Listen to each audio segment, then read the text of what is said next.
Welcome to the RVY podcast. That's what's up. What's up? Yeah, man, it is. I'm here today with my oldest brother, the originator, the first, in so many ways. We'll get to that later. But reference to you, Alpha Phi Alpha guys. This is my brother, man. I mean, I've never, I don't know. I never saw myself doing this with my older brother, but I love this. This is dope. This is crazy, man. So yeah, we're here, man. It's been a while since I've been able to kind of do something like this with family. But I'm proud to have you here with me, man, and just kind of going through this thing, man. I can honestly look back on my life and say that a lot of my successes have come in the shadow of yours, and I'm completely appreciative of every little thing that you've done, every challenge that you've overcome in life to be able to get to this point, because without you, like, so much stuff isn't possible. Like that's something, I mean, like, everybody, all my friends from college know this. You know that too, because I brag to them too. Yeah. But like, yeah, like you've changed, you've made a way for us, man, because like, I would be like in college, right? We're in college, struggling, going through things. And then, of course, that's, you were always that person for everybody in the family to reach out to. Yeah. It's like, wait, let me take it back a few steps. Yeah. Let us have you introduce yourself, big bro. Yeah, man. So, of course, my name's RODERICK, Blair. I'm Blair's younger brother. I mean, yeah, older brother. Hey, I'm man. sorry. Older brother. Maybe I don't know. Yeah, no, man. Born and raised in Detroit. Oldest of five. Went to Detroit Persian. Got to throw Persian up in there. East Side. All of us Doughboys. went to Persian, man. Yeah, Doughboys. for sure. I'm happy that all of us got the opportunity to go to the same school. Man. Played basketball. Went to school down south in Alabama. Yes, sir. And I guess we'll get into that. Oh, yeah. Well, shoot. School in Alabama. Man, you played basketball in Alabama. What happened down there? What part? What part? Well, first of all, let's take a step back real quick again. Alabama. What school did you go to in Alabama? Talladega College. Talladega College, and that is HBCU, correct? HBCU. Yeah. So that's big, man. Actually, I knew Mr. Talladega back in 2014 at the HBCU Kings competition. So it's funny that, like, I went there and I met him, but my older brother just happened to be Mr. Talladega back in, 2004? 2002, 2003. Ooh, wow, I got that wrong. Yeah. But I remember that trip. We ain't going to talk about that one. 2002, 2003, man. Man, yeah. So that's pretty dope, man. What is, what's funny about that, or what's cool about that, is he's Mr. Talladega, and I was actually Mr. Central State at Central State University in Ohio. And that's another HBCU for those who don't know. Today, you know. It was a blessing to be able to do that. And it's funny because I knew that he was Mr. Talladega. Like, I had never thought I would be in that position. It's funny because I didn't even want it. It was like that for me too. I don't think I would have thought about being Mr. TC or Mr. Talladega College. I just think it just happened, and the opportunity presented itself, and it was that. But don't forget to mention, we might be the only brother combo true. who both were black college kings at HBCU. So. That's true. That is true. When were you Mr. CSU? I was Mr. CSU and 2013 to 2014. There you go. So good 10. So we're gonna do some research and find out if there's any other brother combos. But that's an accomplishment. We definitely got to do that much at least. Oh man, but thinking about it, congratulations! Man. Wait a minute, congratulations on the podcast, man. This is dope. Thank you. Yeah, man, this is new. It's dope, man. And I'm loving it though. It's Cool. Shoot, this space, man. Rona brought a lot of things out of us. Let's don't get it. Yeah, right. We might as well. That's another conversation. It is, man. Yeah, it brought a lot out of us, man. So like we here now, doing a lot of productive things as a result of Rona. So we don't even need to dive too deep into that. Everybody knows what happened. Yeah. Everybody knows the worst. Everybody knows the positives that came from it. If you're feeling the positive, because we definitely are. No doubt. No doubt. Man. Let's talk about like maybe your upbringing a little bit, man. Like, what did it take for you to go out and become this example for us? you know, because you have this me, that's, you know, this is our older brother, and I got 3 other siblings in between, and then myself. I'm the youngest of 5. So, you know, what were some of those things, man, that helped you get into this position, you know, that you're in right now? Oh man, I don't even know how to how to break that down, except that I would say, without maybe going too deep, but I'm just gonna just flow. We from Detroit, and you know, just like anybody else, man, we come out of a situation where we were affected by drugs, crack cocaine, and that sort of thing, and our parents were on those drugs and whatnot. I think what happens is people shy away from talking about it because there's a stigma, right? Yeah. And people feel ashamed. And I think there's nothing to be ashamed about if you overcome the situation, right? Yeah. But if you stay in that situation where you don't better yourself, then maybe you could be ashamed. But generally speaking, like we know, like our people were attacked, if you will, by the drugs poured up in our community. And as a people, we tend to shy away from that conversation, right? Yeah. The story is always about somebody the person that goes to jail, the person got locked up, the person that got shot. The story is really about the person who actually overcome that situation, who came out of that. So I would just say that I was the oldest. I felt the responsibility to try to set an example for you all. We're 10 years apart, so you can imagine I changed this dude's diaper. so I'm just saying, man. So I mean, you know, we just being real. You can edit it out if you want to. No, we gonna keep it. But I'm saying, like, it's a different world, different experience, and then you got young people looking up to you. And like I said, it was just a tough environment. Everywhere we went, there was drugs, there was dope, you know, there was crack. Everywhere we moved, and even when we moved to the so-called good neighborhood, there was still crack cocaine. There was dope. So it was good. Hold on. Andover. That was the good one. That was the good. Oh shit. That was like the best we had at that time. Wow, that's where my memory started. Yeah. You were a baby, but that was the best that we had at the time, and even then. There was drugs around it. The dope pusher was right next. He was on the the side of the house. Yeah. So and then like what's crazy, like I would get up and go to practice, and then I would wake up and go out the door, and he's sitting there like, "What up? Like, what up?" You know what I mean? So like, so it was crazy. That was the type of environment, and it wasn't that the dope pushers were like on us. They were just doing their thing. We just trying to live. We just happened to live in that environment. Yeah. So. You couldn't even get in a game. Like they would encourage you to go to school if they saw potential in you. They say stay in school. That's all I remember. So they'll say stay in school, dude. Like you don't want to do this. Right?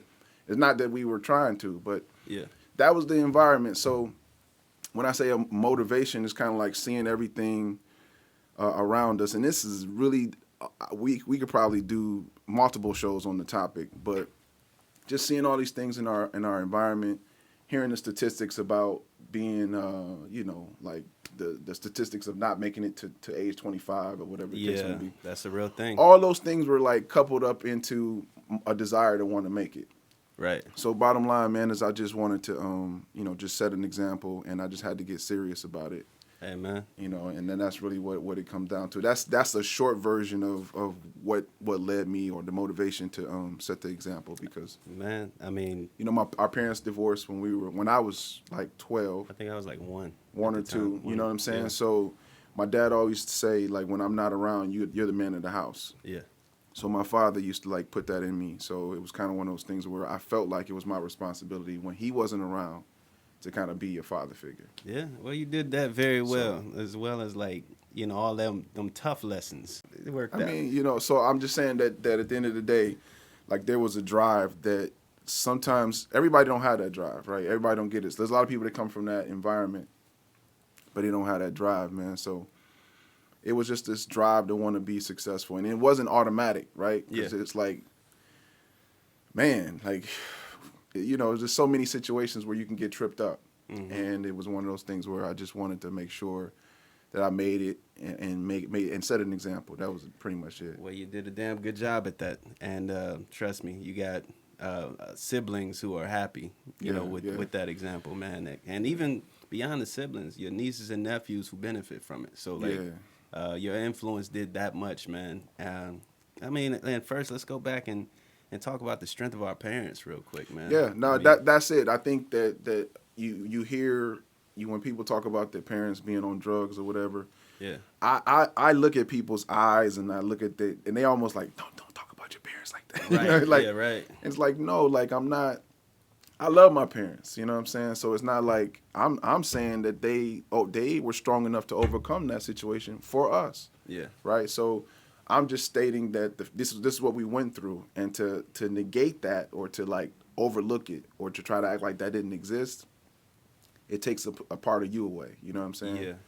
So I think that's where that drive comes from, right? So when a person sees me, they can't tell that I had that upbringing or that I had that environment, but I have to let them know that that's not something that I shy away from. I feel that. You know what I'm saying? So yeah. So like one of the positives of that is like you just mentioned about how the drug dealers would kind of like, how they tell you to stay in school. Yeah. We got that message all the way down the line, and that's an interesting thing, man. When you think about it, it's like people are just the truth of it is that people are really just struggling out here. Yeah. People are just trying to find a way to make it, and as bad as it is when you look at it and when you think about it, the drug things. We know where it came from. Right. And unfortunately, some of our people have become victims, fallen victim to it, just finding a hustle to get their family by, and then they end up selling drugs to their own people. So, like, there's a way, it's many ways to look at that situation, but I ultimately would say to those who actually did send those messages out to the kids to just kind of just stay in school, we are products of that, and we appreciate those people. That part don't get talked about either. Like you see what you see on TV is like the drug pushers doing all kind of dirt in the community, which they were. Yeah. Don't get me wrong, but they encourage, if they saw potential in you, they encourage you to stay in school. Right. Like they like, man, you don't want none of this.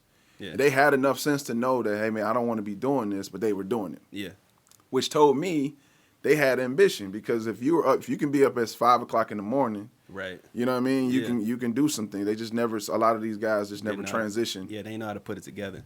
They never know how to transition into their own thing. So true. You get caught up and stuff like that. But no, I mean, there's a lot of stuff, bro. We could probably go into, but no, it's all good. But we probably just have to go with specific situations at specific situations, because it's just a lot of stuff. Oh, we'll have more time for that. But, you were an athlete the whole damn time. I remember, basketball, of course. I was just waiting for your NBA debut. We'll talk about that in a second. We all were. Yeah, right. It didn't happen. Right. But I remember also tennis. What other sports were you playing around that time early on? Man, just basketball. I thought about football. I played a little bit of football my freshman year in high school, but at least I wanted to. I wanted to, right? So they had first hour football, and we used to play. It's like an arena football, because on the East Coast it kind of gets cold outside, so you can't really, at certain times you can't be outside. Yeah, blizzards. And so they wanted me to play offense because I was tall. I wanted to play defense. Right, because you didn't want to get hit. I didn't want to get hit. I wanted to do the hitting. I didn't want to get hit. So I remember what made my mind up was we were playing arena football, and they hiked the football. I'm running a route. I go over the middle. The ball gets thrown. I look up. I'm about to catch this, right? Somebody hit me like, bam! And like all my air came out of my body. Everybody's like, oh. Now they waiting to see what I'm going to say. I ain't got no air in my chest. So right. Now I'm like, but I'm trying to like play it off, act all tough, and I'm like, yeah. Yep, we've been there. Yeah, so and at that moment I was like, yeah, I'm not gonna do.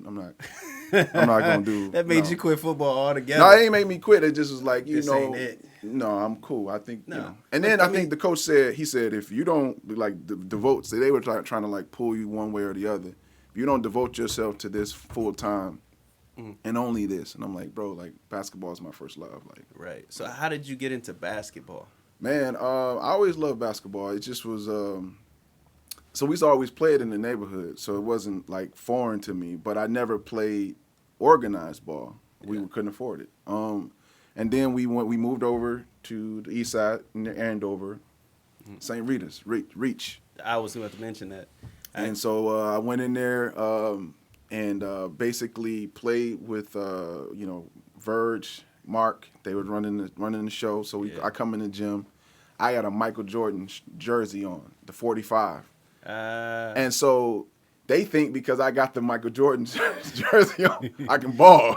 Right. But I'm like, raw, I don't really know where to go. I don't even know how to line up at the free throw line. Wow.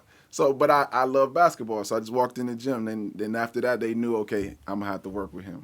You know what I mean? But that's kind of where the organized basketball kind of came from. So it came from Reach, ended up, did you go to Nolan? Went to Nolan. Okay, yeah. So you balled at Nolan, and then you went to Persian and played for Johnny Ghostin. Johnny Ghostin, the legendary Johnny Ghostin. Oh, man, we got to make a movie about him. Yeah, man. So that in and of itself was a blessing because I was, not nobody going to talk about middle school.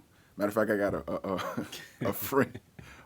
It's a little running joke. I got a friend who like reconnected with me, but he didn't like finish high school, and all he wanted to talk about was middle school. And I'm like nigga, like there's so much happened since middle school.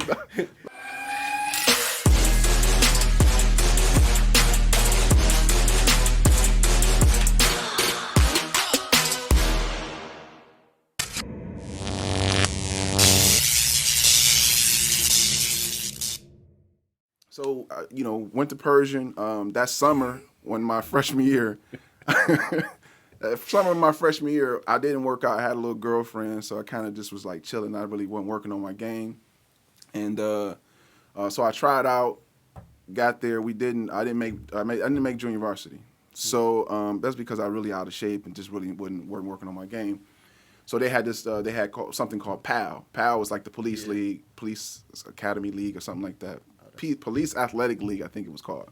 So you played downtown, and you played like at, I think it was Bobian or whatever. You played in the gym or whatever. So anyway, I didn't make junior varsity, and then I was motivated by that because I felt like I was better than some of the guys, but I just wasn't able to show it. So I just worked out hard as I could work out the next year. Ended up making junior varsity, starting on junior varsity, and then the rest was kind of history, Having that exposure to Johnny Ghostin from the beginning, like even whether you was on varsity or not, coming in the gym, there was a program. So for those that don't know, Persian was this powerhouse basketball program, state championships 1992, 1993, back to back. Yeah. And then the cities, they went to the state finals 4 years straight, and up until my freshman year. Then we won the city in 1996. So it was like, it was one of those big deals. Let me just mention, Winford Walton was the talent that was there in 1996. He came out the same year as Kobe Bryant. Okay. And then of course Reach. I got to mention my brother Rashad Phillips. He was definitely people we looked up to. So just for reference, Rashad Phillips was the roommate of Kobe Bryant at the Magic Round Ball Classic. Word. Yeah, in Michigan. So when they came out of high school, and he won MVP over Kobe Bryant. But they were good friends, and you can go check out his page or whatever and whatnot and get more information about that. But I'm just saying that basketball was like deeply rooted in that environment. Is what I'm saying. I mean, it was. Coming up, like that was a favorite pastime for a lot of us. Like one of the things I mention a lot to a lot of people is when we were out here in L.A. It's cold in L.A. when it's 60 degrees out. Yeah. I be telling people, like, when it was 40, and the snow wasn't there, that's when we try and get out and try and play some basketball, 40, 50. Like, in shorts. So, it was very big in Detroit, and it helped a lot of people out of whatever they were dealing with. So, but you went on from high school to, playing from Johnny Ghostin to Talladega College. Tell us what happened there. Man, we can skip that. What I mean is, like, my basketball career wasn't what I thought it was going to be. Yeah. Like Persian was such a program. It was just a program top to bottom. And then to go to college and not have that same program. Yeah. Not that same, you know what I mean? Like, we would lose and then people wasn't mad at losing. You know what I mean? It was just kind of like the environment was different. Yeah. And I wasn't the type of player that was just gonna come in and change the program. I was the type of player that needed coaching. I needed like that direction or whatever. So Talladega quickly it led me to know that I wasn't going to the NBA. I need to focus on school. You know? But then you also hurt your leg in the process, right? That was my junior year. So no, actually I hurt my leg my sophomore year. Yeah. I hurt my leg my sophomore year in the game. Basically. Was it ACL? Yeah, but so this is the story. So we played somewhere in where was that? Montgomery. We played somewhere like around Montgomery, Alabama. We played some school. I had braids at the time. Can't tell right now, but I remember them. I had braids at the time, so I couldn't get my hair braided before the game. So we go down to Montgomery. So my hair is out like Ben Wallace, and so down there it's just nothing but like it's a lot of white folks and the refs. It just felt like they were messing with me because my hair was you know what I'm saying. So I get like quick 3 fouls like in the beginning of the game. So I'm sitting on the bench.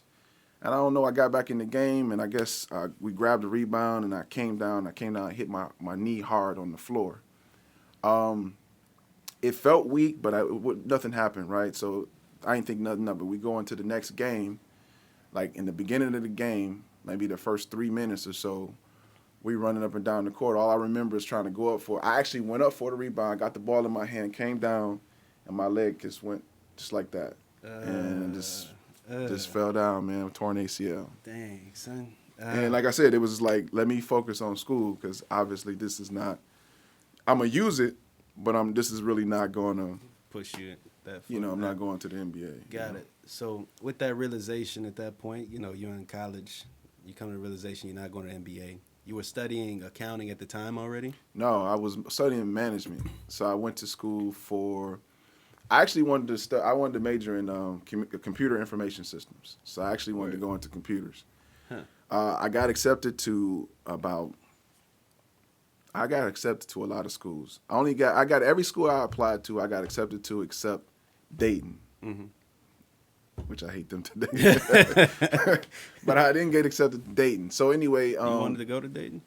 I applied. I just applied. Like you just mad because you didn't get accepted. Yeah. It's just like you need motivation, like stuff that just motivates you to do well. So I still hold it against them to this day. Gotcha. But anyway, man, I wasn't meant, man. No, and there was a school I was gonna go to in Georgia. I can't think of the name right now, but they had computer information systems. Talladega was on the table, and it was a free ride. So I'm like, free ride. I'm gonna go to Talladega. So Talladega didn't have computer information systems. So the closest thing they had was management.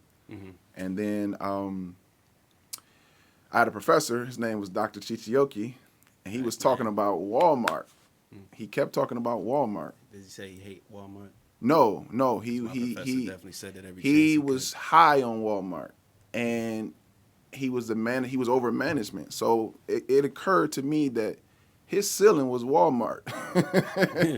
And I'm like, yo, like I didn't come to college to go. Nothing against Walmart, okay? let me just say that. But I didn't go to college to go to go work at Walmart. Yeah. Like, no, I could do that without going to college. So I'm like, so let me change my major. So I just changed my major, and accounting was, and what happened in accounting was everybody was flunking accounting. And people was telling me to find a way to skip it because they know it's coming up. Like everybody that had to have it as a prerequisite. Like every business person had to take accounting. Yep. So I'm seeing people run to the registrar's office to change their major. So that scared me.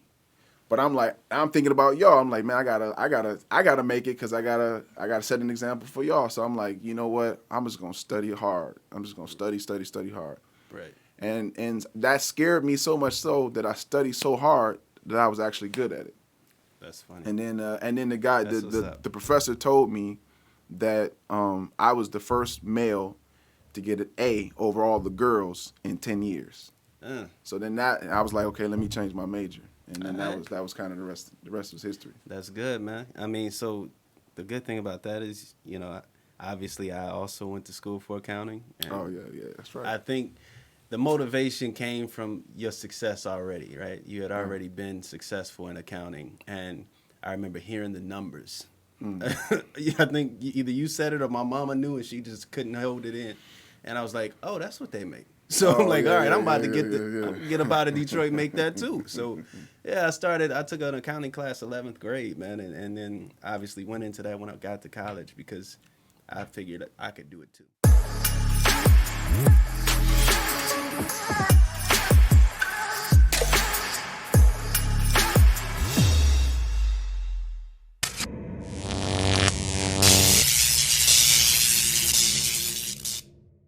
Let's talk about your business real quick. Are you gonna skip USC? Well, actually, no. Let's go back to USC. How about that? Yeah, man. So Yeah. You in 2004, right? Yeah. You went to USC for grad school for business taxation. yeah, Yeah.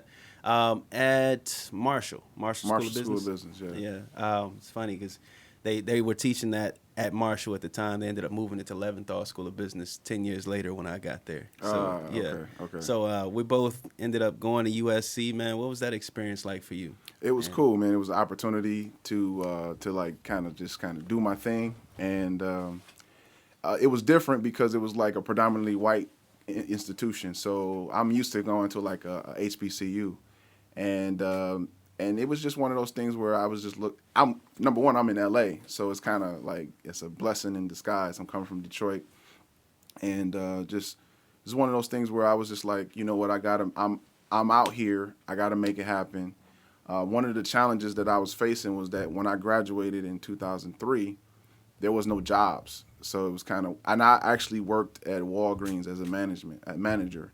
But I didn't really want to go into management. So what happened was basically I graduated. Walgreens accepted me back to Walgreens to work for them, but they weren't trying to like give me any type of serious money. They really didn't. They weren't trying to pay me as a college graduate. So I just had to like chuck the deuces when an opportunity presented itself. And so, long story short, it led me to USC. Had already got accepted there. I actually got accepted in 2003, and then I deferred my enrollment to 2004, and then that's when I came out here. Was able to come out here and kind of do my thing at USC. It was a great experience because I was in LA. But I was focused. It was just one of those things where I just wanted to, just stay focused and to kind of do what I needed to do for my family. So it was really a big deal. One of the biggest things that I can take out of it was, like it just taught me to be disciplined. And a lot of the students at USC at the time, they were going after certain jobs. I was working full time and going to school at USC, going to graduate school at that. So that's what's up. So that took a lot, and it was almost like being in another world. Yeah. Because you there's no time for like fun. There's no time for a party. There's no time to like. There's no social life. What social life? Yeah. So it was kind of that taught me just. I already had the discipline, but it just kind of made me lock in. Good quick question. I want to know if it was the same for you because it was different for me going to USC. For grad school after coming from HBCU. Was that different for you? Was there like a culture shock or something for you? No, I think I was prepared, man. I really do. I feel like I was prepared. I had some good professors, and that's why you got to big up the HBCUs because like without the HBCUs, I'm not going to USC, right? Right. I had a professor named Dr. White, and he was all fancy. He kind of like he wrote my letter of recommendation, and he like put a little stamp. Specialized stamped, like the old school stamp, like with the ring. You know what I mean? So it was like I had heavy hitters write me letters of recommendation, man, and it was. But as far as being there, I was there. I belong, right? So I remember my way of trying to prove that I belong was kind of telling like when the professor asked a question, I answered it, right? Yeah. Now, mind you, at the time that I was there, it was only 2 black students in the program. It was me. Like that. It was me and another sister. She was from Chicago. Mm-hmm. And so my thing was like I needed to represent, not necessarily for my people, but for myself. You know what I'm saying? So I just had to prove like, yo, I'm here because I'm here for a reason, right? So So that's kind of what it was. I didn't feel like a fish out of water, man. It was just like I was prepared. I don't think I was unprepared. I think I was ready. I was prepared and I was ready to go. And USC was such a blessing. So that's kind of what it was for me. You know, and then the rest is history. I got a job right out of USC in 2005, and I worked at a small firm called Rothstein Cass. I remember that. Yeah, and basically it was a blessing, man. It was really a blessing in disguise. I was out of Beverly Hills, so a kid from Detroit coming from out that environment, coming to LA. And then all of a sudden, I'm working in Beverly Hills. So that was like a blessing. Yeah, that was big to hear from Detroit. Like for real. Like all that work, all the hard, you know, work finally paid off, at least, you know, in my mind. And that's what it sounded like. I remember hearing that in Detroit and being like, he work in Beverly Hills? Like, you know, all you hear about Beverly Hills is rich people live there. Like, yeah. Beverly Hills cop. 90210. 90210, exactly. 90210. All of that, Yeah. you know? And I'm like, that's what's up. You know, you did something. Like, because I think, were you one of the first in our family to kind of like actually go through the whole thing, grad school and all of that? No, I wasn't the first. There was about two or three other people in our family who did that, but they were motivation to me in a lot of ways. Lucky you. I don't remember seeing a lot of them. But I can't like rely on what they did. I have to do my own, right? Because I got my own life to live. So it's one of those things where I just didn't want to be a statistic. And the environment sort of creates that. It's like the environment you come up in, they expect you not to do well. Yeah. They didn't expect you not to even have the ambition. Yeah. They even treat you as such, right? Like I remember at high school, after graduating from high school, I tried to apply for a job in an office setting, and you know it was like a one of those staffing agencies. Yeah. And I'm like, I put down like, what do you prefer? You know, I put down like management, like office job, like you know, somewhere with a desk. Yeah. They gave me some boots and a hard hat. Said you can work at this factory over here. So like, I remember that. So all I'm saying is that they had the best Mexican food over there though. But like, I remember it. But I'm saying like, if I didn't have, I worked that job for that summer, and then I left. And I actually left without telling them I was leaving. And that was just my way of saying, you know, touche. Right. Like, you know what I mean? Like, don't, you know, it is what it is. Yeah. All right, man. So from that, I think that was a lot. Like at some point, you lost that job at Rothstein, right? No. I actually left. You left Rothstein, and then you ended up starting your own business. What was that process like? So I got to throw it in there, give shout out to our cousin, Jamar. He was, when I was at Rothstein, he was playing at, I think it was Western Michigan. Yeah. And he was a NFL prospect. So he called me and he asked, like, yo, I want you to be my accountant. That's what's so up. I'm at my desk like, oh, okay. Like, I got to get my stuff together. like, okay, I got to do. So that led me to leave RK to go into business management. So business management, you kind of handle all things entertainment. Like if you got clients, you not only do you do their taxes, you do their planning, you do you pay their bills, you kind of you know set everything up for them. So I was trying to learn along the way. So I had clients that were in the entertainment industry, and I was using that as a stepping stone for me to get ready for our cousin who was potentially going to the NFL. Right. He had an injury which stopped his his NFL ambitions, but that's what led me to my own business. Right on. And that own business is Blair and Associates, right? Yes, sir. Yes, sir. Yes, sir. What do we do? Oh, man, everything you can think of, accounting and tax, primarily tax preparation services and tax help services. So we represent clients before the IRS and the states, respective states. Okay. So I'm an enrolled agent, which gives me the ability to operate in multiple states, in all 50 states and stuff like that. So I got clients in different states, but we represent clients who have issues with the IRS, who owe the IRS money, back taxes, issues, garnishments, levies, etc. So we do that. And then we do tax preparation services, individual, business, C Corp, LLC, etc. Yeah. The whole gambit. And this is tax season, right? It's tax season, yeah. So, hey, man. So anybody out there who's paying attention, this is your time. You know what I mean? Tap in.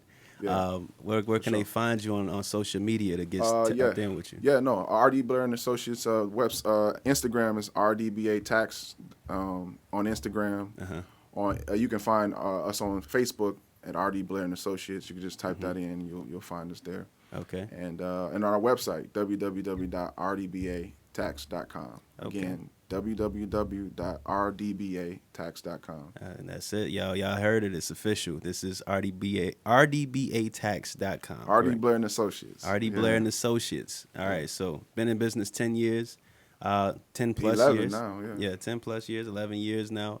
Successfully.